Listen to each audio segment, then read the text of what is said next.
If we're ready. No, I'm just trying to get YouTube to boot up. So are we on? Are we being, No. webinar's being live streamed? Yep, there.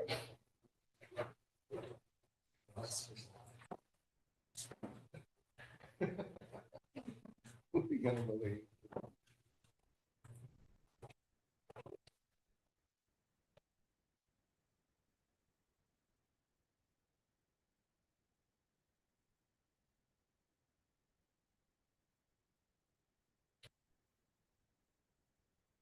Joe is on. I will promote him to panelist.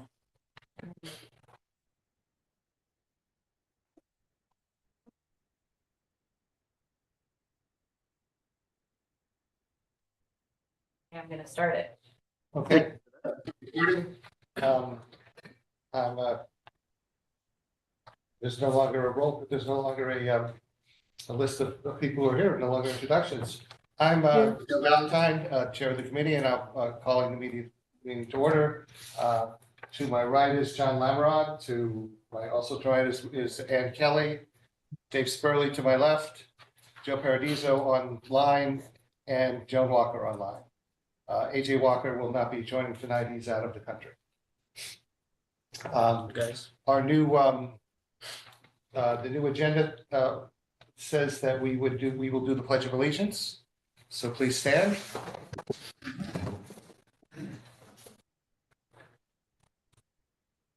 I pledge allegiance to the flag of the United States of America and to the republic for which it stands, one nation, under God, indivisible, with liberty and justice for all. Thank you.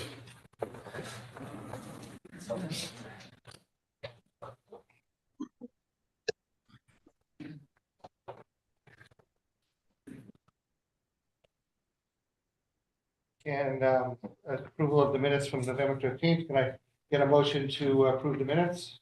so I have a couple corrections.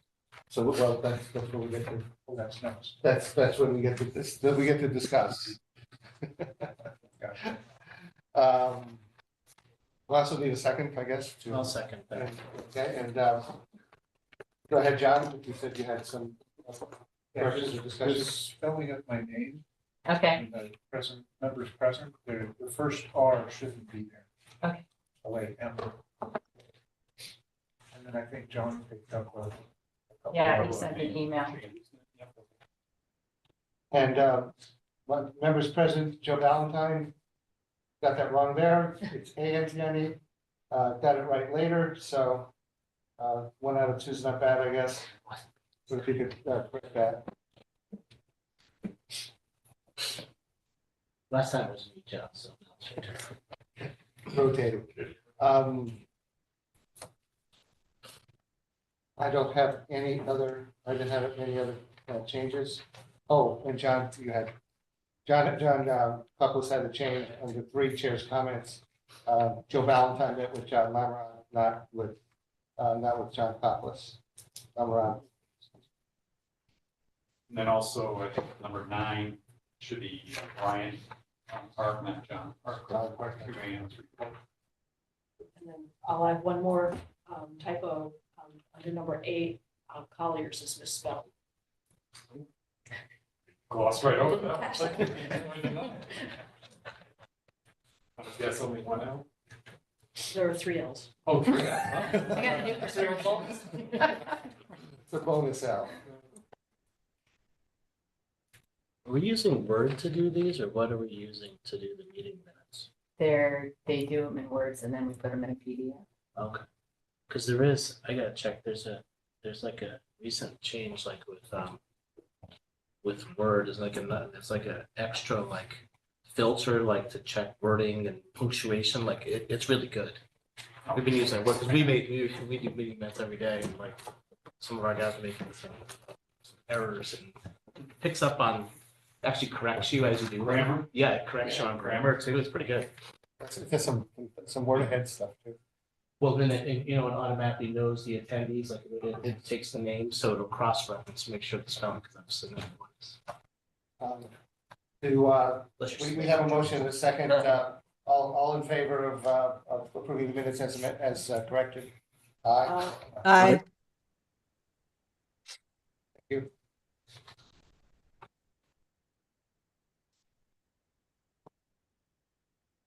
Here's, I really don't have any comments today other than thanking everyone and hope you all had a good Thanksgiving. There'll be several other things to discuss as we go forward, but I'll skip I do not have any comments. Liaison report. Al, that's you.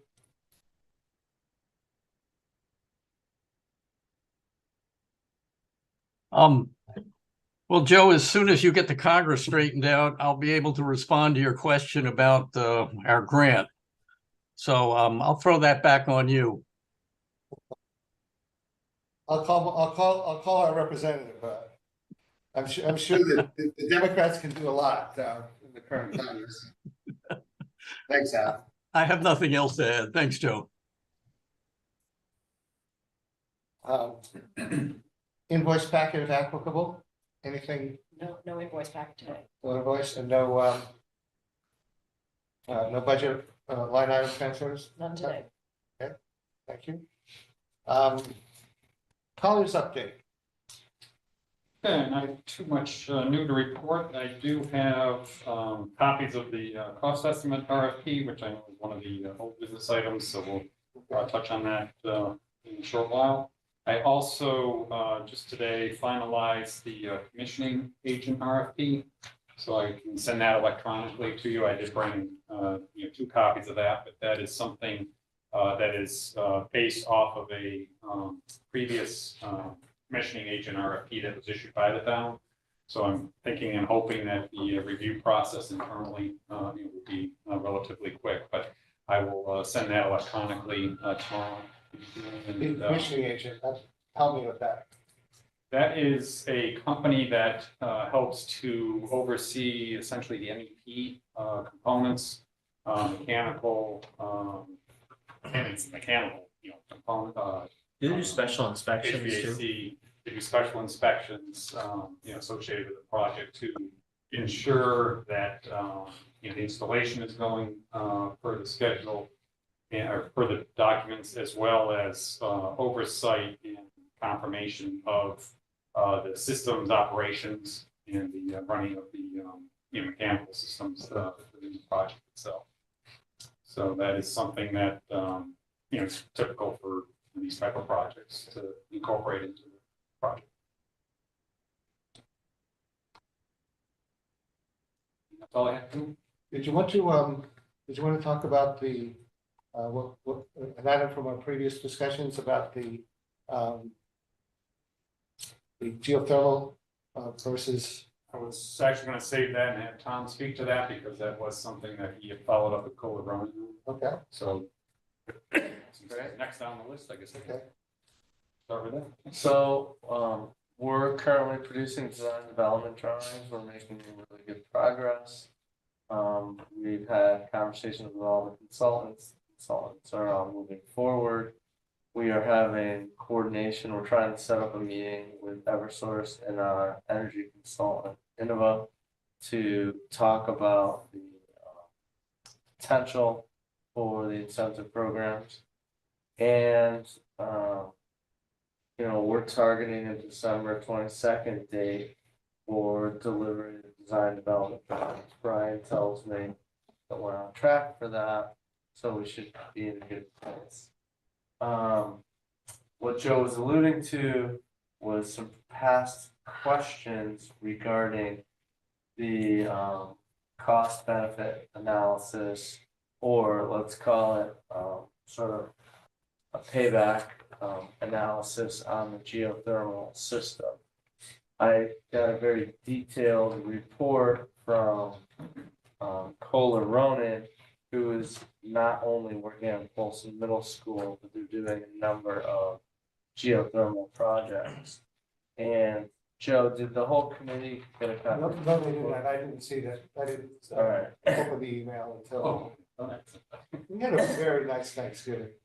It's an extended thing. It's extended for days. It was, So I will see that this report is forwarded this evening. And actually maybe John, was that? Sure. But I will summarize a report prepared by Kohler Ronan, regarding the cost benefit, of,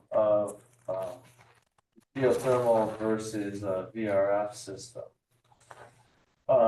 Craig indicates that for renovation projects such as this, it is very difficult to make a case for geothermal. Over a standard 20-year life cycle, the VRF will beat the geothermal hands down. The town recently had a similar analysis done at Polson Middle School, which compared a VRF gas-fired system versus DOAS system versus geothermal. Not only was first cost the issue, it's always the issue with geothermal. That means the actual install cost is significantly greater. The energy savings was relatively insignificant because the air source VRFs or heat pumps are becoming incredibly energy efficient.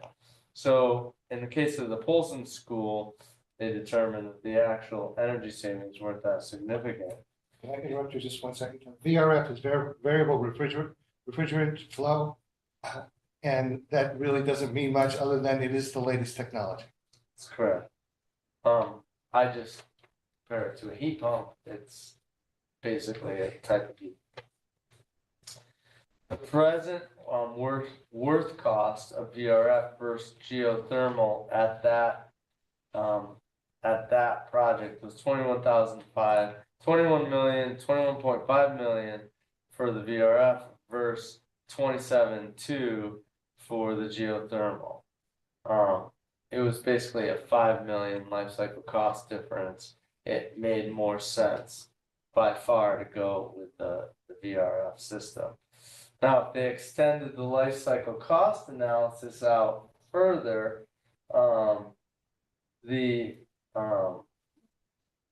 gap gets a little bit closer, but that requires a life cycle analysis close to 50 years, between 45 and 50 years for the geothermal to actually get to a point where it catches up and starts to pass the performance of the VRF system. Now, the geothermal well system will last well beyond 50 years. So it's not until about 50 years out that you start to see the reverse saving, but all of the other equipment in the system would have to be replaced because that's maybe a 30-year life cycle cost. So all of the other system has to get replaced before that time frame anyway. So everything except the wells. Exactly. They recently completed an analysis for a brand new school. VRF was not an option, but they compared full geothermal versus partial geothermal. And the partial geothermal is what we're actually proposing at the Madison Community Center with air source heat pumps to DOAS system and a water cooled VRF. In order for the geothermal option to be the lowest PWC, again, you have to calculate out to 50 years. That's true full geothermal versus partial geothermal. Short time frames don't work, again, because of the higher first cost, the upfront cost. So he also did some calculations. He said the EER of a water cooled VRF and air cooled VRF is 16 and 11.45 respectively. The cost of the geothermal wells is around 23 to 25,000 per well, based on recent projects that have been done.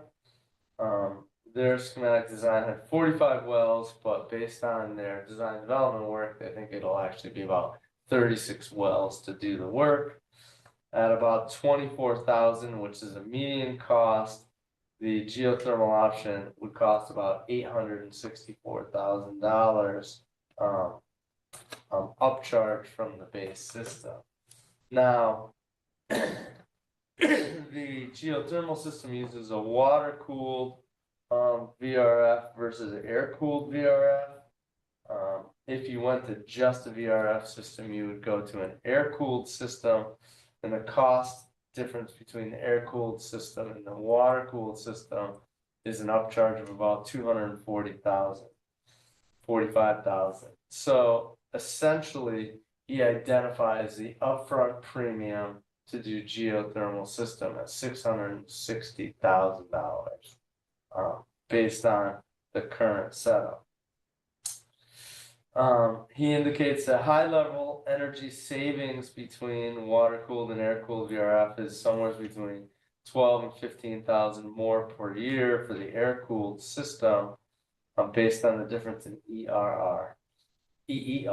So basically he's saying it makes sense to go to the air cooled system because the savings would be fairly significant, about $1,000 a month, for the life of that particular system. Simple payback on the geothermal would be between 44 and 55 years if you went geothermal versus air source VRFs. So Well, the simple, I'm sorry, just a couple more points. Simple life cycle cost indicates after 30 years, the geothermal option will have the better PWC, as the wells don't need to be replaced, because after 30 years, the air source VRF system has to be replaced in full. So realistically, it's about a 30-year time frame. He says even with Eversource incentives, the monies for construction need to be paid up front before the incentives are paid out. So he just does not believe that the geothermal system makes sense for this particular project. I'll send the rest of these notes in the full report out for everyone to review, but it's our engineer's professional recommendation that for this project, based on their DD calculations, it doesn't make sense to spend the extra $660,000 up front, particularly with a challenge project budget. So I'd like to submit that report for you guys to review, give your thoughts on it, and then we can make a decision thereafter. Good information. Do we, everybody here, maybe Joan, do we have to vote on this? Would we have to vote on this change since the budget does have a specific line item for geothermal? Yeah, I think this is something that we would do during when we review the technical specification, the detail design specs. We can then do it at that time. This is the backup to that information for us to make these decisions, because there's still the environmental impact is also another piece. So I don't see a need to do a specific here. And because this document hasn't been presented to us yet, except for right now, correct? It hasn't been sent to us to actually go into detail. That's correct. And Yeah. the DD set includes an alternate deduct the alternate to remove the geothermal system. Ultimately, when the cost estimate is evaluated, it's really at that time where you would make the decision, are we gonna go with the geothermal or not? And then as we proceed, if we're able to proceed into the construction document phase, prior to going into the CD phase, we would identify everything that's in, everything that's out. Right. So yeah, I don't think at this point in time, I'm just looking that we would need to do anything on a vote because it's already been put off as an alternate. Okay. Sorry. Did I see correctly, the town is going through that now for town campus? They're putting a geothermal system in or looking into it for this? Right, it's been funded by ARPA, and the town meeting is for an $800,000 push in because of the cost, but there's $1 million in grants coming back, so it's actually gonna put $200,000 into the coffers after this is all done on the plus side. And that's one of the pieces that I think we need to look at was the grants that are out there to pay for this upfront. If the grants can pay for most of this upfront, then the cost of 45 years is a moot point. And that's one of the things that maybe we should actually look at, potentially inviting the gentleman who's looking into that for the town to come and explain that whole process to us and how that might be beneficial. Does that make sense? Because there is no cost factor at this point in time. We used ARPA for the first, and then the dollars went up because the demand is so great, because the ARPA funds, this was one of the things that ARPA approved.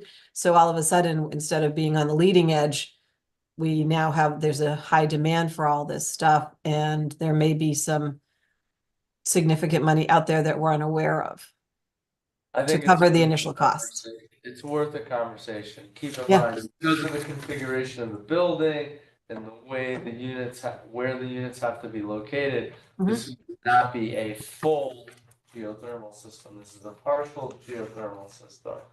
Okay. So I don't know how that compares with Joan, with what's being provided here at town campus, but again, Craig did indicate that there are also grants that might offset some of this upfront cost. Right. Will we Al, have that- do will you, we have Al, that with oh, the, sorry. We get the DD drawings? I'd have to look at we'd have to coordinate the grant consultant to kind of work with us on that. And Al, I- does it make sense for us to reach out to that gentleman? He's working at I can't remember his name now. I saw him in the meeting. I can't remember his name. I think this building committee is entitled to have more information and more perspective before making any irretrievable decision. I realize each building is unique and each consultant has their own perspective and biases and understanding of things. For other geothermal projects, the selectmen have been presented with recommendations and information which indicates the geothermal is the right approach and not a 50-year payback. So I think there's a lot more information this committee needs to digest before any final decision is made. Tom, the only comment I wanted to make regarding the Polson building, which was referred to earlier, is the selectmen were presented with a slightly different perspective, and I'm not disputing anything here, but we were told that because the Polson building itself doesn't necessarily have a long useful life ahead of it, that the geothermal installation was not indicated. It was not a question of payback. The Polson project was based more on the life of the building. And so I'm be interested to learn more when I see the material you're going to circulate. But I guess we were presented with a slightly different perspective. And so I think we all need to learn more. That's great. Well, I'll submit the report and the correspondence I have from the engineer who's not only doing our project, but is also doing that project. And, if we have to have further conversation or the selectmen need to have further conversation, offline, regarding that particular project and the guidance you received, then great. Thank you. There's a good chance that the town didn't speak to your consulting engineer when the proposal was brought to their attention. That's also possible. Right. It's also So I'm possible sure. that the presentation was made by the architect, That's what I'm who saying. doesn't always relay the information, in a technical manner. I'm just saying, probably. Tom, doesn't one of the things that could dramatically affect the cost is not so much just the equipment. It's the ducting and the work that has to be done inside the building to bring the, whatever you're using, whatever flow system you're using, heat system you're using to the entire building. And in that case, the results can be very different based on, the building specifications. So just so this committee understands, the system that we're proposing to design, a partial geothermal versus an air source VRF system. Once you get in the building, forget the wells, both systems are almost identical.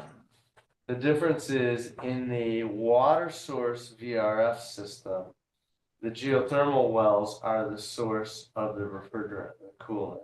Whereas in the VRF system, it's an air source heat pump, and it's drawing it's drawing off the air, not the water. So, but the distribution is very similar. So the systems themselves are both very similar, except for the geothermal wells, the well field. And in simple terms, they have the value of the geothermal wells at about, I think it was 880,000. Yeah, 880-ish approximately. And then when you back out the upcharge for the air to go to an air source VRF in the alternate system of 250, the net cost is 660. So meaning the wells, they believe the wells will cost about 880. The original estimate that our cost estimator did had the wells at about 350. So that's an interesting difference. So they have the gross cost of the wells at 880, but then you have to pay, if you remove the geothermal system, you have to pay to go to an air source system, and that's the extra 250,000. So you lose some of that savings of 880. It goes down to about 650, let's call it. Again, these are, rule of thumb estimates based on other projects. I'm sure it's not to the penny, but the magnitude of savings is probably, somewhere between $500,000 and $750,000. So just to clarify something, when you're talking about water source, you're talking about the geothermal wells, That's and air correct. source, you're just talking about air. Air, that's correct. So the system, it either pulls heat from the air or it pulls Heat from water from from the water, right? So it's two different units, but either it's the wells or the air. Yeah, but the But distribution. all the ducts will be all the same. The It's leading up units, into the it. duct work, all the distribution in the building Right, is the same. same. Just the units draw the heat off of, or they, add heat back into water or air.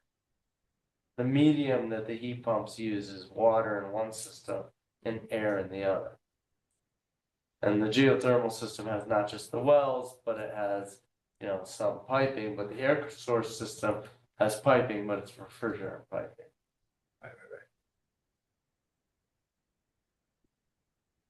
So you could always swap it out in the future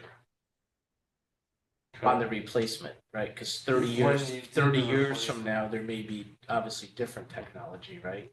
Yeah, And you could put a geothermal well system in at that point and swap it out if you're gonna replace the equipment anyway, you could technically, but right? in fairness, the wells will last 100 years. So, and they'll never be less expensive than they are today, from a first cost perspective. So if you really think, hey, the town wants to reach to make the commitment for geothermal, it would make sense to do it now. You just have to overcome the first cost. I mean, I guess part of my question would be is some of this geothermal well cost these days because of escalation and, inflation, or is this just the nature that it's just going up at that? There's percentage probably a lot of year over year? things that factor into it. He's taking a median cost per well of a certain depth based on three recent projects. I don't know what the rates of the prevailing wages were on those projects. I don't know what the soil conditions were. Were they drilling through rock? Were they pounding through rock? Were the soils easy to drill? You know, there could be lots of factors that affect the cost of the wells. I think it's just a median cost based on similar projects. So it's just a drill and a casing, is that what it is? basically? It's a well, yeah. it's With a a casing, Casing. the casing and goes all the way then- down. And then a pipe, yeah. Then pipe down the middle. So it's- Tell me, I don't know if maybe I heard it, but I never it struck me before. If this is a partial geothermal system, what's the balance of the building? What's the heating balance of the building? Heating, would it be heat and air conditioning? Would that be air source, or is it just heat from propane? Oh, no, it's both an electric heat pump. So They're both, So, it's a heat so pump, nothing it's is air. gas fired. Nothing is gas fired, I believe except for maybe even the DOAS unit is, heat pump, so it's all electric, yes, that's correct. So the geothermal will do some percentage of the building, and the balance of the building will be air source heat pumps also. Just so you understand, the actual heat, the hot air and the warm air that comes out in every room will be the same, one system or the other. Right. It's a heat pump system. It's just a question of, do they get their heat from Right, I got it. groundwater? Yeah, I got it. that's for the whole building, so. In either case. Meaning you said geothermals, when I say partial geothermal, what he's kind of saying is that I think it's just the wells that are providing the liquid fuel system, as opposed to having a kind of a traditional geothermal system where you have the wells and then you have sort of a heat transfer system and then you have ducted air throughout the building. The VRFs would be individual heat pumps spread out throughout the building, and there may be fan coil units in the building somewhere. But I'm probably reaching beyond my expertise, so. From a common sense perspective, it makes sense. Wait, I guess explaining it. the point is, even if we go with, if we go with the partial geothermal, we're still gonna have two technologies in the building. One will be a geothermal source and one will be an air source. And those can be two different technologies. Those technologies can diverge or they can converge, but we'll still have the air source heat pumps for a portion of the building. No. You What about either that? have air source heat pumps in one scheme and air source heat pumps alone. Mhm. Or you would have water source heat pumps with the with the geothermal wells that provide the water for the water source heat pumps. So then why are we calling it a partial geothermal system? Because that's what the mechanical engineer calls it, and it draws off of the geothermal well, so it's taking the water from the earth. Maybe there's a different system that you can use with geothermal wells.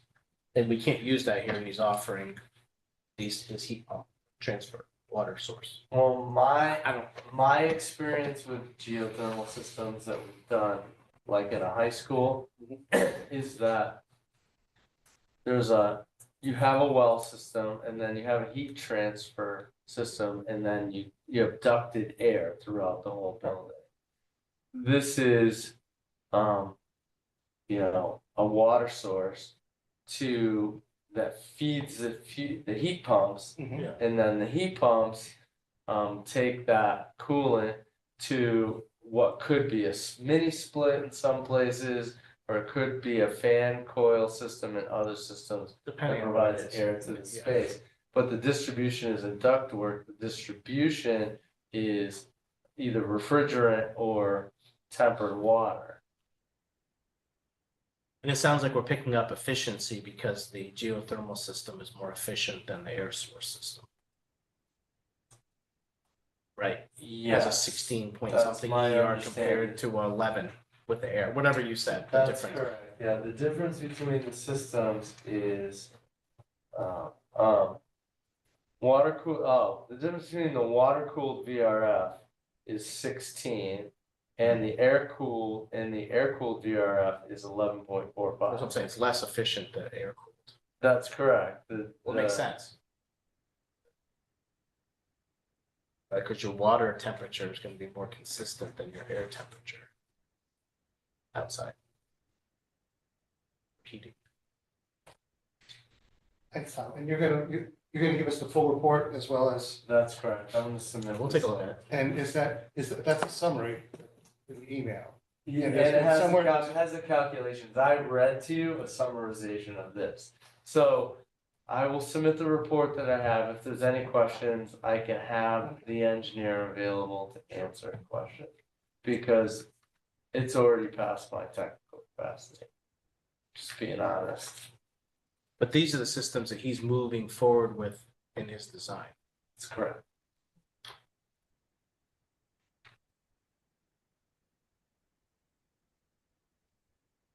Any other questions? Anything else, Tom? Yeah, we'll. No. Any questions for Tom while we? No, that's subject. Nope, nope. Are we moving on or are we still, is it still open for him? It can be open. That's what I, If you have. Well, another question, not regarding the gym. Oh, So- okay. So you said your design development drawings be done when? 12/22, is that right? December 22, yeah.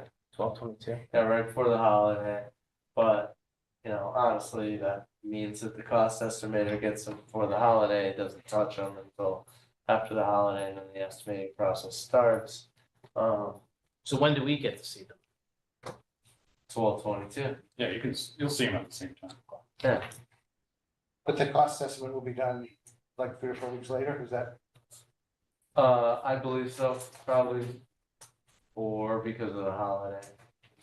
It's, And then there'll be reconciliation through January. It's in mid-February. estimates are due January 16th. When Why you did I have December 22? Well, December, no, Estimate. the Oh, drawings are estimates, due, thank you, estimates, are due, yeah. thank you. When you, You're right.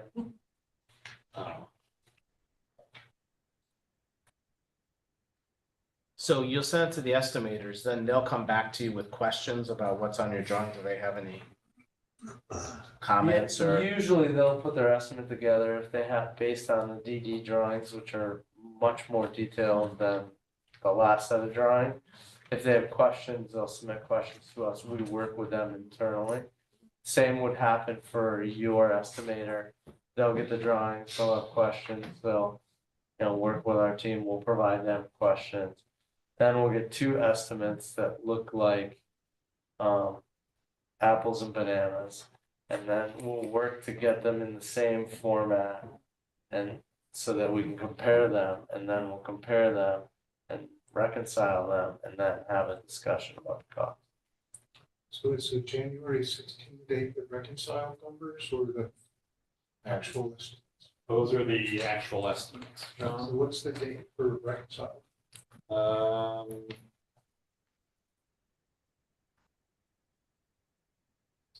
And then the intent is that by the February 12th meeting, that the decision would be made to proceed to the CD phase. So between, About a month of reconciliation. yeah, between the 16th of January and the 12th of February is that reconciliation. We should see the final reconciled numbers by the 22nd. You'll see them before February 12th, certainly, yes. And I think that, So when you have a reconciliation meeting, do you put on a small presentation for the estimators to explain kind of the concepts and the backstory to what you did? no, well, yes and no, but really, it's more painful than that by far. Well, maybe I Usually- simplify it a little bit, Yeah. but. So we sit in a room with the estimators and the architect and the engineer and the drawings and the construction manager and an owner's rep. And we go through the estimate, like line by line, literally hundreds of lines. But you have separate meetings, right, for your. We will MEPs work with each estimator independently and have separate meetings to answer their questions. We'll explain the scope, but the scope is, explained in the drawings, we'll have a specification as well. A guideline spec as well. So they'll have all that information, they'll start putting their estimate together. They're used to doing that work, that's how they do it. They'll call with questions, they'll have RFIs, etc. Each one will clarify the same things to each estimator. So if he's asking us questions about heat pumps and he's asking us questions about steel, they're both getting the answers. Right, you have some sort of database or something you're using, right, to, as questions come in, you answer them and they're going out to everybody, right? Exactly. And then when we sit down, Colliers has this format where they try and take the estimates and they force them into that format. And it creates an apples to sort of apples comparative approach. And then what'll happen is we go through it and we identify where things don't line up. And it's fairly typical for, let's say the estimates both look identical, the bottom line, they've got 15 million and they've got 15 million or whatever the number is. Excuse me, I just noticed it says recording is paused. Uh. Did it stop recording? It's been saying that the whole time. Oh, okay. Alright. I just haven't noticed. Sorry Okay. about that. So let's say both estimates, the bottom line says 15 million. But if you look up in like the top 300 lines, almost none of them will align. So he might have 130,000 for drywall and he may have 100 for drywall. And then we're like, okay, why did you have 100? What rates were you carrying? It's a long conversation to get this guy or this estimator to justify why he's at 120 and this guy justify why he's at 150. But don't you guys reconcile quantities first? Like when they Well, reconcile. they'll do that That's too. part of it. That's part of that. Right, because discussion. first off, they gotta be estimating the same quantity. If they're not, then the numbers aren't gonna never be close. Agreed, so, we have one estimator saying, hey, I had 36,000 square feet of drywall at this rate. 12,000 square feet of plaster repair at this rate, and this one will say, well, I only had 9,000 square feet of plaster, I carried a higher rate, or I carried the same rate. Okay, well, we agree you're carrying the same rate, there's a bust in the quantity, why are your quantities different? Well, that's what I'm saying, you almost like you should have quantity reconciliation first and then estimating.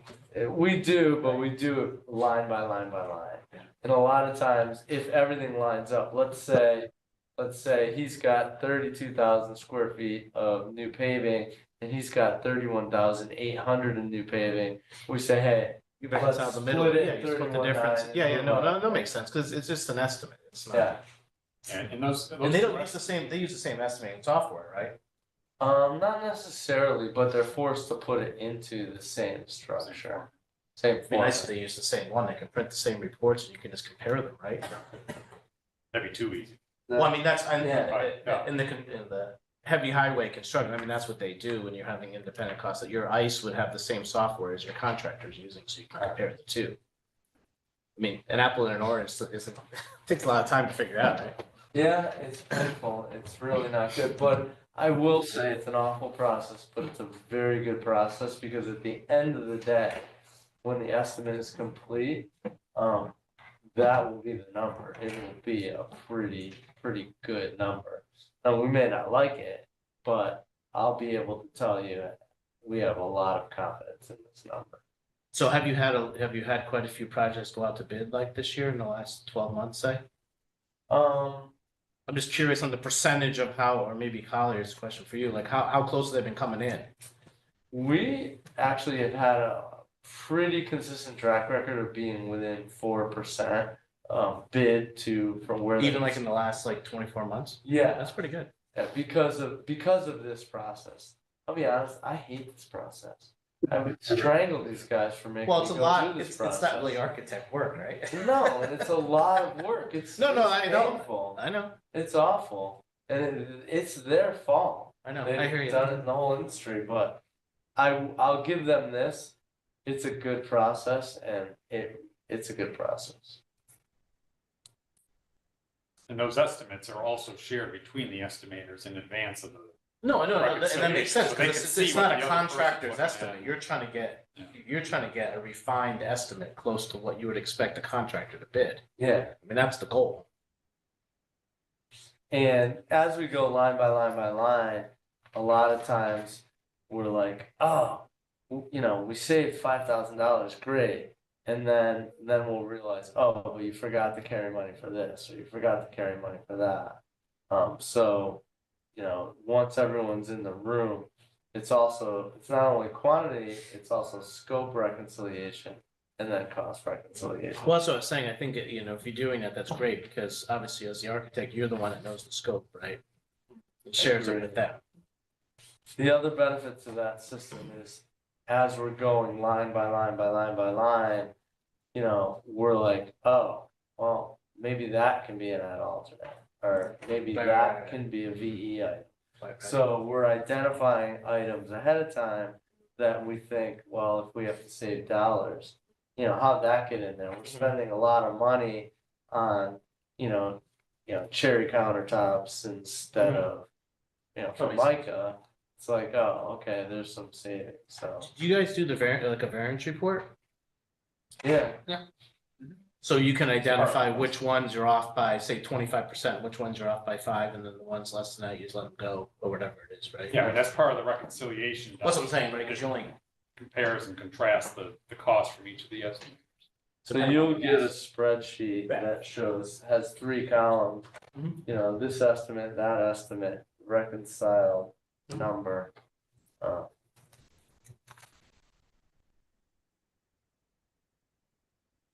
Yeah. It's good, it really is good.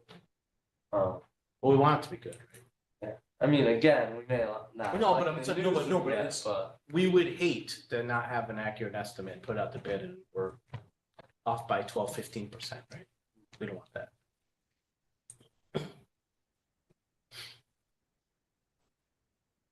Sorry, that's all I got. Okay, I'm good.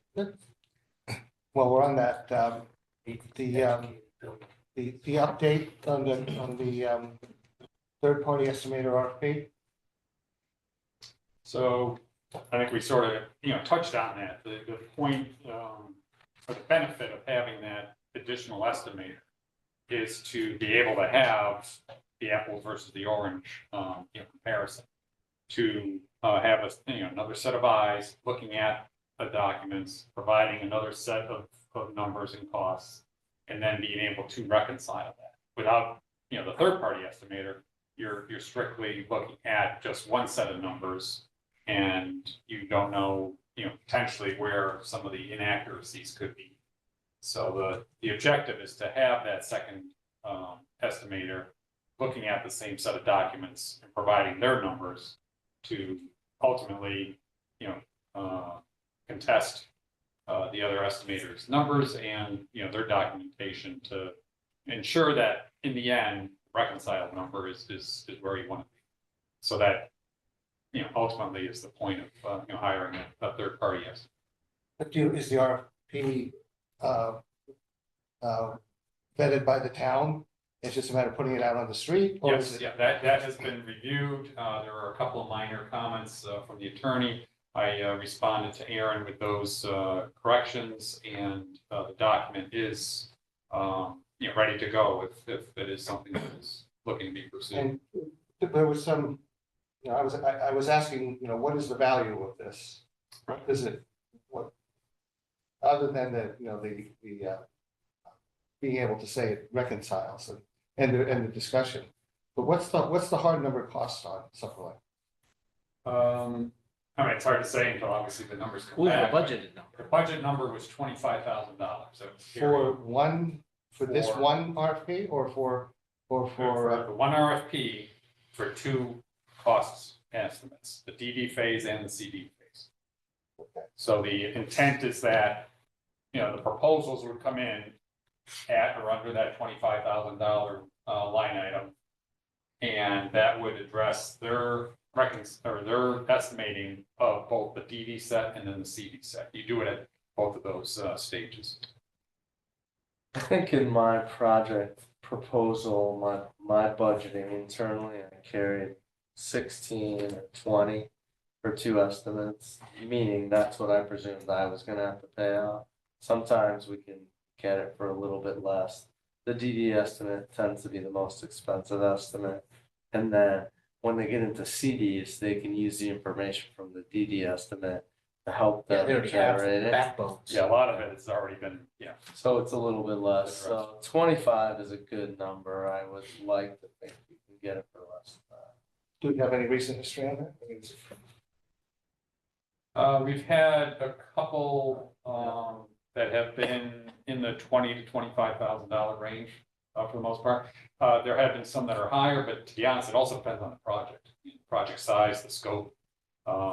It's basically based on hours, right? I mean, Right, yeah. It's based an on hourly hours. rate you're paying the guy. as long as it Depends takes on them what the to project put scope together. is, how, how involved the set of documents would be, but I certainly feel that the 25,000 should be more than enough. The reason I was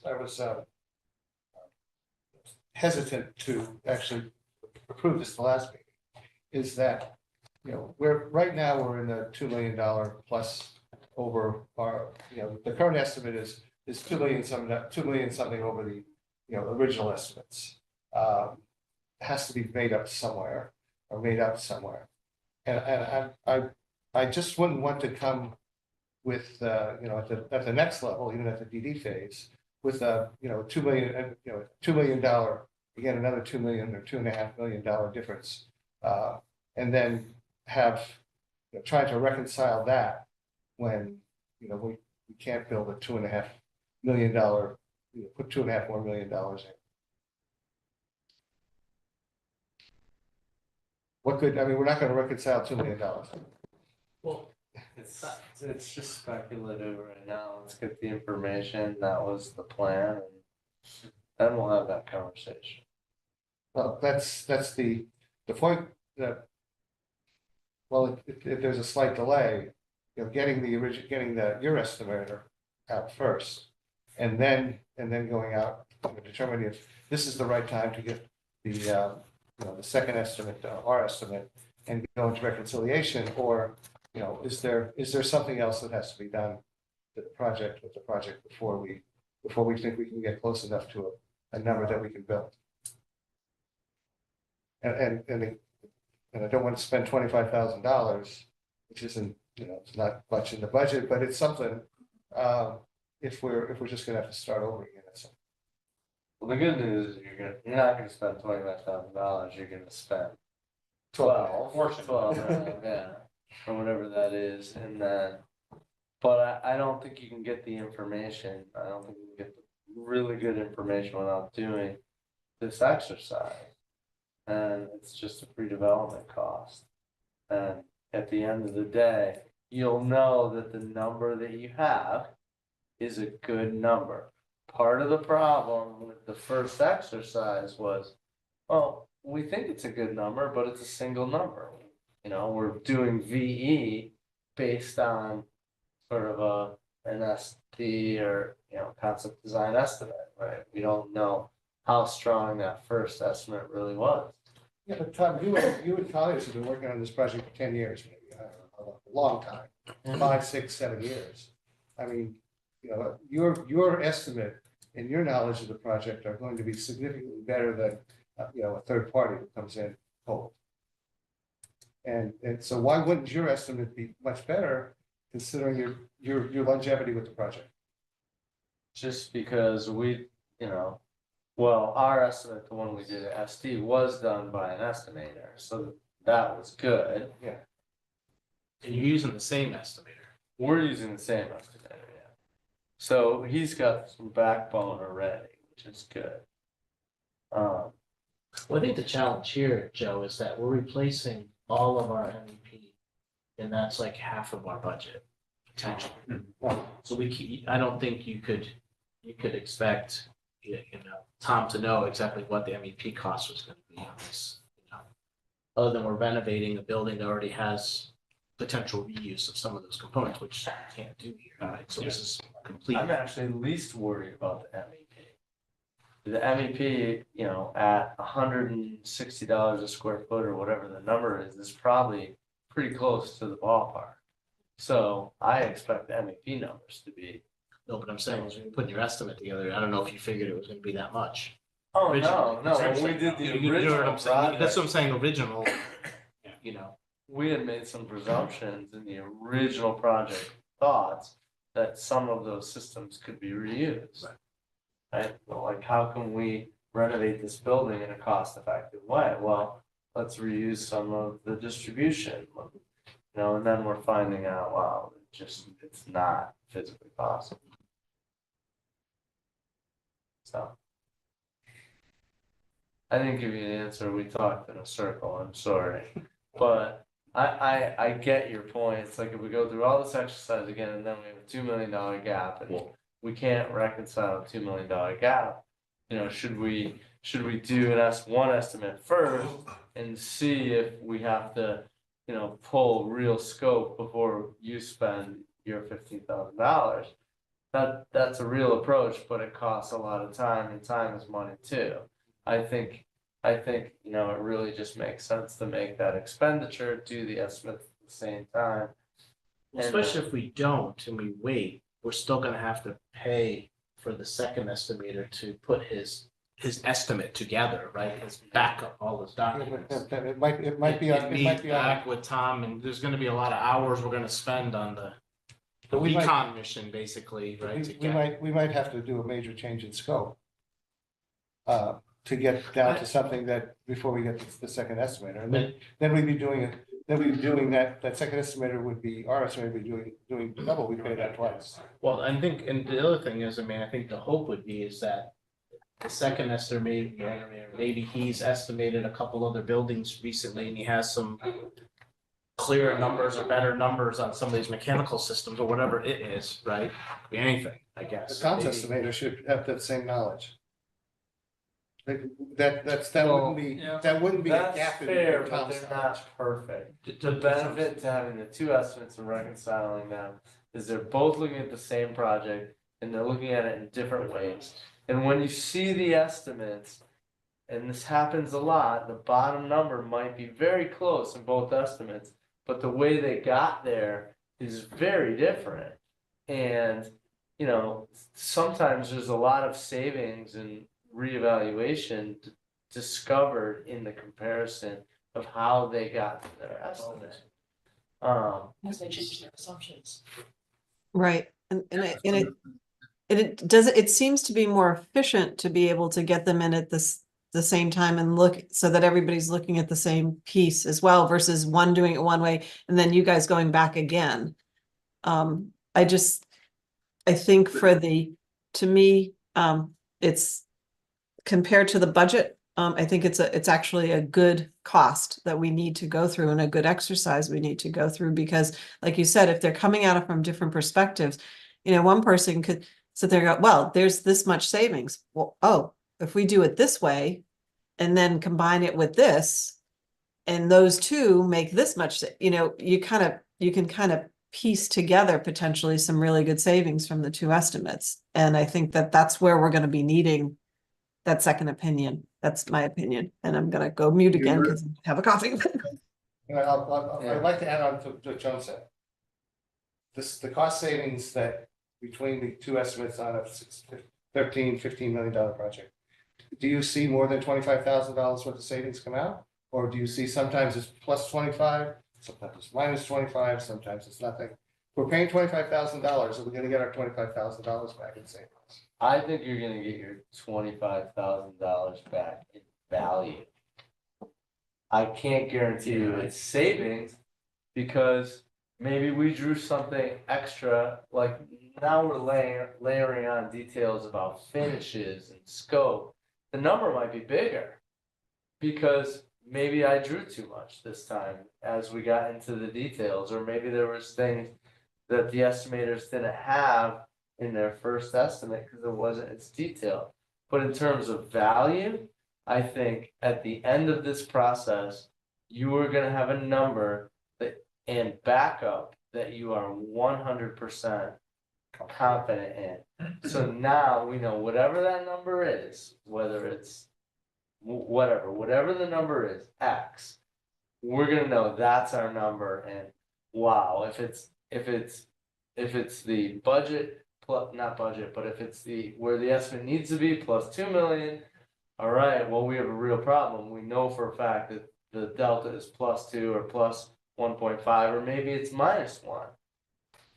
But the point is the value is that number will be super confident. The original process anticipated having two estimates and having that reconciliation done at the SD phase. We weren't able to get the other estimator on board that time, so I believe we had a good estimate, but I think I also mentioned to you that, we don't really know, and there's not a lot of information, we don't really know how close we are. SD estimates usually have big contingencies associated with them. There was a big design and estimating contingency. So, the level of confidence with that estimate is going to be nowhere near as high as the level of confidence we would have at the end of this process. Question and a comment. Yes, The question is this accepted best practice? yes. Yes.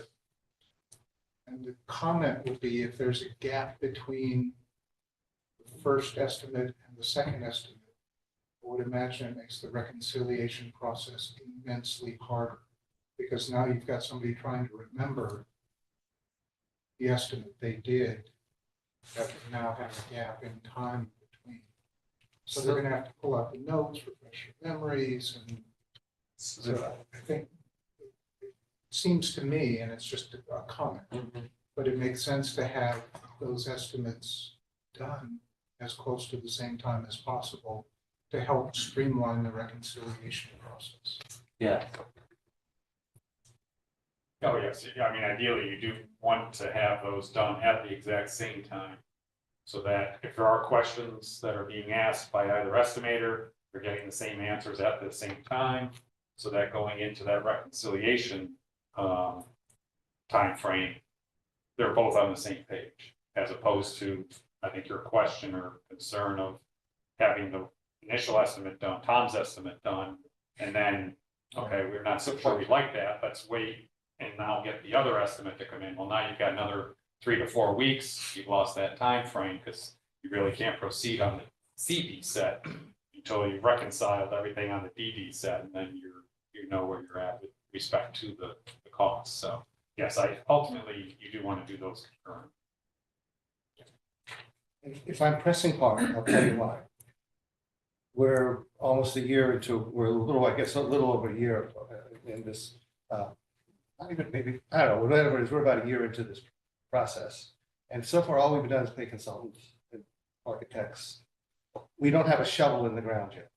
And now you're asking us to spend another $25,000. And I want to know damn well that we're going to get what this is going to give us value. This isn't, we're going to pay 25,000 and we're going to say, and we're going to come back and say, well, there's really no difference, or it's we're $2 million over and we can't proceed from here. I don't, we don't have a shovel in the ground yet, and you're asking the town to spend and this committee to authorize you to spend more money, and that's hard. That's hard for me. Well, I think we have to put it in perspective that we've been paying. There's not going to be shovels in the ground until we get to the point where we know what we're looking at. And I think the best way to get there is through 2 independent estimators.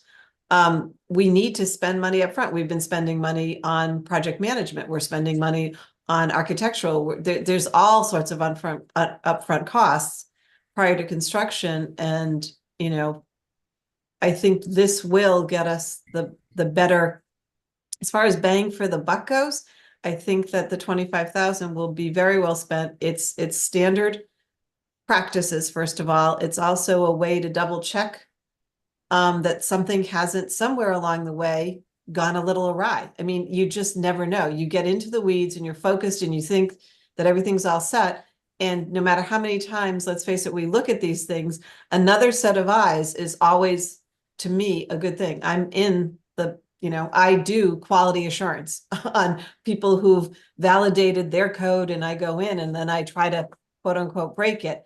When you're going after estimating numbers, there might be somebody who has some information on something that's coming along that may save us money. And so I don't see this as prove to me we're going to spend good money. This to me is good money to make sure that we've brought in people that, hold on, that have knowledge in the industry, much more than me, that's for damn sure. Not saying everybody at the table, because I know you guys are in this industry, but it does give another set of eyes to be able to look at it from different perspectives, and very, I would say, surgically, correct? They're going to be really getting down to nitty gritties. And I do believe it should happen. And I thought this was going to be a vote on this, because I think we tabled the vote from last meeting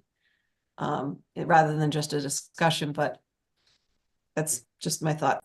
Yeah, I'll just add to that. I'm the same camp as Joe, and I saw it as a opportunity for us to validate the information that was out there, because there seemed to be so much uncertainty around budgets, costs. We talking about programming, what we're going to take in, what we could possibly take out or put in, value engineering. I saw this as we needed that second set of eyes, that second estimate, to make sure that we have some certainty when we start talking about possibly cutting things out of the budget and putting a shovel in the ground. We knew that the budget was going to be the budget and the costs were going to be the costs, and what we had fixed would cover, X amount of building. I'd like to add one thing. It's not just a second set of eyes, it's a fresh set of eyes. Ah, good point. Well said. And I think your point is valid, Joe, right? I know what you're saying. If we get an estimate from our designer as to our architect estimate, right, and it's 2 million over, right, we have to deal with that. Right, but I think in this bidding environment that we're dealing with in the construction industry, it'd be good to get a second estimate. I don't think I call it an independent estimate, I call it like a PM estimate, not because they're not independent. Independent means that the contractor gave you a price and this guy's bidding on his own and you reconcile. That's not what we're doing here, right? We're getting a second estimate from our program manager, or whatever your title exactly is, and then against our designer estimate, which is our architect estimate, right? And comparing the two together. Right? It's not really an independent estimate because we don't have a contractor bidding or a CM bidding against us. Right? I mean, that's kind of the idea, right? Yeah, and I think we could get around to the motion. I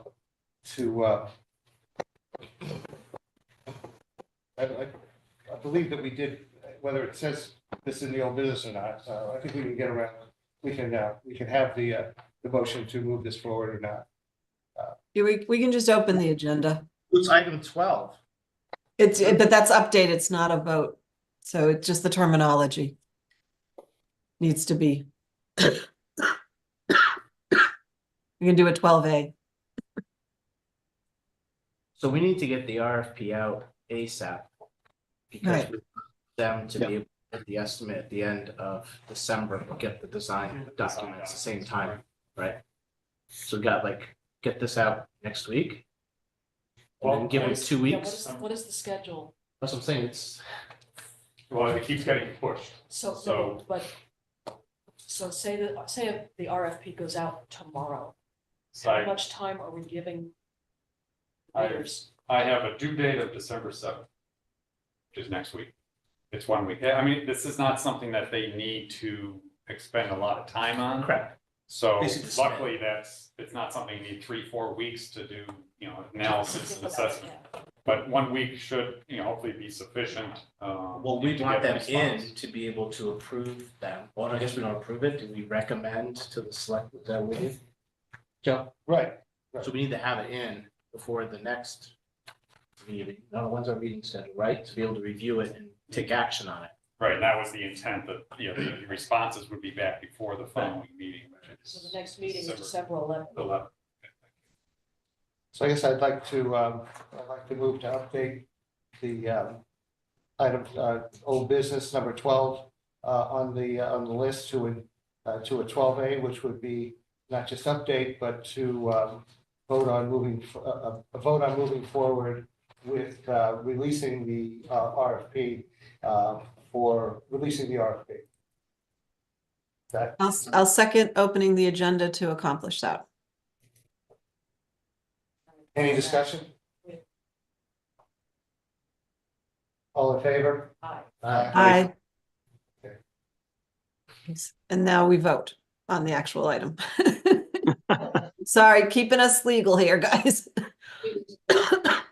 We need. Thank you for that. Well, I'll make the motion to vote to now to vote on a releasing the third-party cost estimator RFP as prepared by Colliers. Second. All in favor? Can we have a Aye. discussion? Right, yeah, Aye. this is where we have the discussion. No, before we vote, don't we have discussion? Right, this is where we have the that's discussion. already- Oh, sorry. No, No, we've only voted to open the agenda so that we can have a vote. Yeah, yeah, yeah, yes, yeah, no, and then we voted to have a vote. yeah. So now we're good for. You can have the discussion now. We can discuss. Motion. Yeah, yeah, I got it. Now you can have a discussion. So my question is, have we seen what the RFP states? I mean, should we look at it? I mean, I have copies here. This has been sent to Erin, as I mentioned earlier. She has It's been approved by the town. submitted that and reviewed by the town attorney, so. So they're submitting proposals with cost? Yes, yeah, the estimators are, Yeah. you're asking, yes. Yeah, yeah, yeah. Yeah, we'll be submitting. Lump sum, or is it hourly rate? It depends. I mean, we've seen Well, responses. I don't know what, so they have the option, is this not? Oh, as far as Don't how they it's fill out, requested specifically? don't they fill? Total fee for all phases, lump sum fee to Lump sum. include. So it's lump sum fees for each phase, total fee for each phases. And I'm looking if there's an hourly rate as well. So the lump sum will include an estimate for the DD and the CD, and does it have a set number of hours that they have to attend for reconciliation meetings? Is that included in there too, in their lump sum? There's the reference to the extra? reconciliation meeting, yes. I mean, it's typically a 1 day timeframe. So the lump sum fee includes design development phase cost estimate.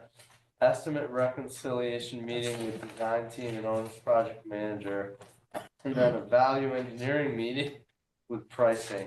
That's with the committee. So they owe us the estimate reconciliation meeting and the VD meeting, and that's at both phases. Page 3 and 4. Specifically,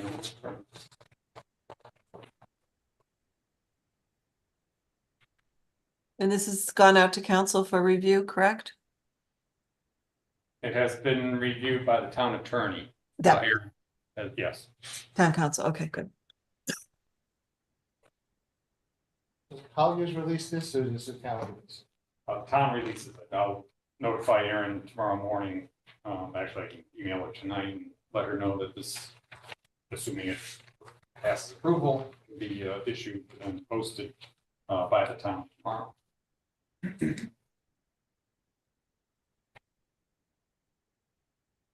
And information for the public, anybody who wants to be able to look at the details of the RFP, they can sign up to see RFPs that go out from the town on the town website. I get all the RFPs in my inbox and review them, so. I know it's a nerd thing, but what the heck? Like to see what we're going out to bid for. You guys providing scheduler? Colliers, Schedule. like project schedule, when we get into construction, you guys are doing In schedule. the construction, no, the GC would provide that. You don't provide a schedule? No, For the construction? yeah. No, That's that would, for basically for planning purposes, no. typically the schedule is provided by the general contractor.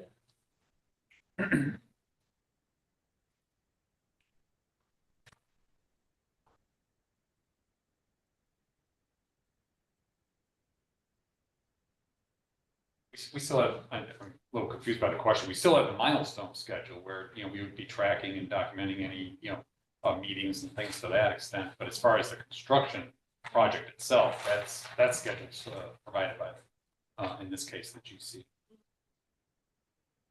Or CN versus CN. Because obviously cost is tied to durations too, right? So, General so conditions. who's checking, yes, estimators rate line? Because after you have your estimate, right, you can kind of generate a quick schedule.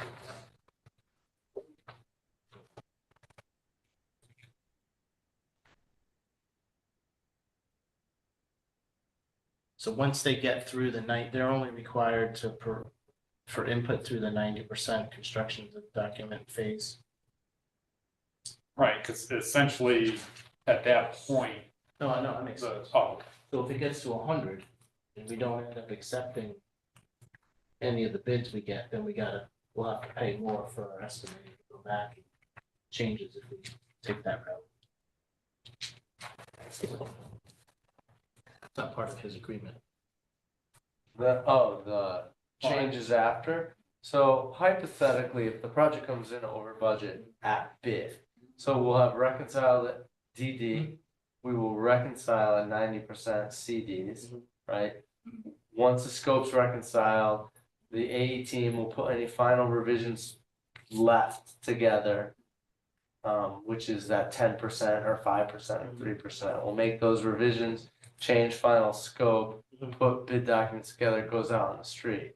If it comes back and we have reconciliation either in scope that has to be done, that's really usually done by our team. So let's say the budget is 1 million and the bids come in at 1.1 million. And we need to get the project back in line with the 1 million. If it's close enough, we'll do value engineering with the low bidder, make some scope changes prior to entering into a contract. If it's too big, let's say 30%. You guys negotiate that? We tend to do that. Yeah, we tend to do that with the low bid contractor. Or with there's input different from our ways. committee, right, and others? Oh, absolutely. No changes to the scope can be made. Okay. First, yes, it's a process that happens with the committee if we get there. But that's only if we're close, right? If if the bids come back in 30% over, first of all, the estimators blew it because it should be within, in theory, 4%. But if it comes in, let's say 30% over, then we've got a real issue. We need to change the scope. We need to rebid it. I believe my contract with the town actually says that I owe you that redesign work. Fair enough. Which I wasn't happy about, by the way, but again, your owner's rep strikes a hard bargain. So, that's another reason why this estimating process, I'm, relying on it as well.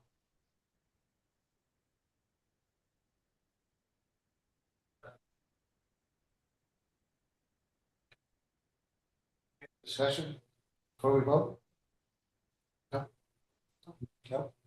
I've said enough.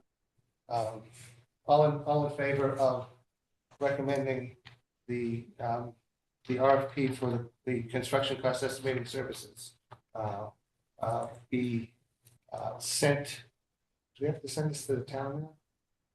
yes, I'll, Be sent to the town for release with the dates as noted inside the proposal. All in favor, say aye. Aye. Aye. Any opposed? Okay, got it.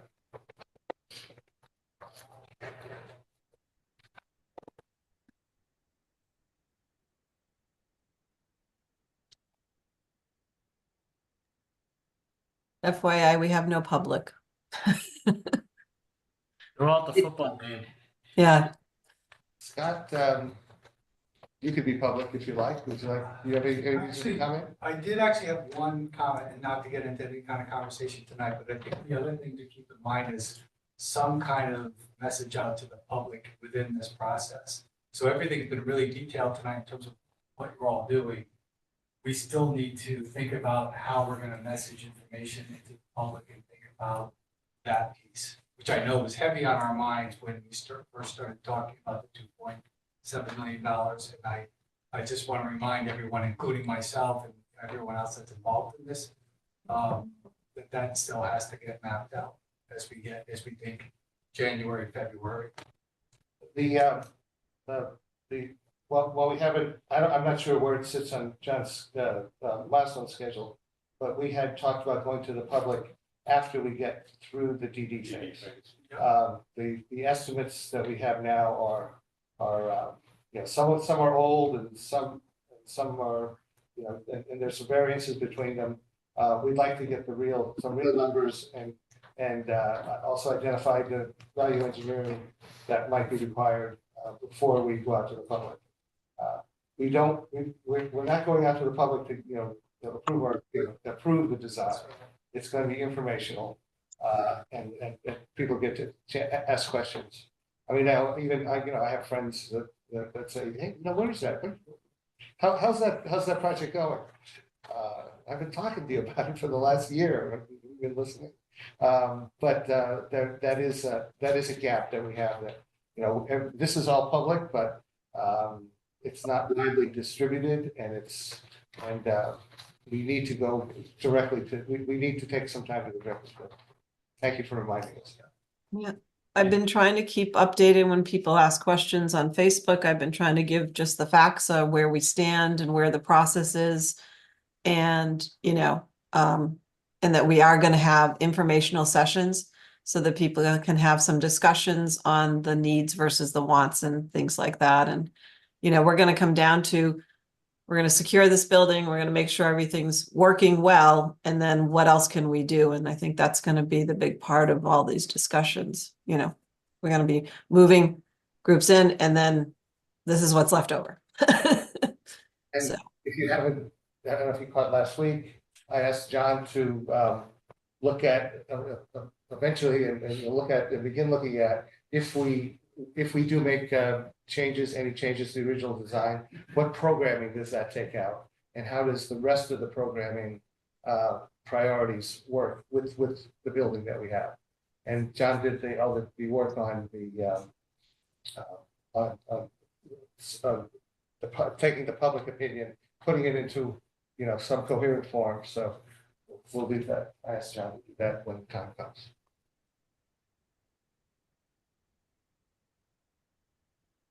And that'll be presented in this meeting so that we can all review and discuss as well prior to the public hearing. Right. Yeah, right now, I'm probably shooting for the end of January or something. I'm not, I can't say I know. Yeah. Somewhere around there.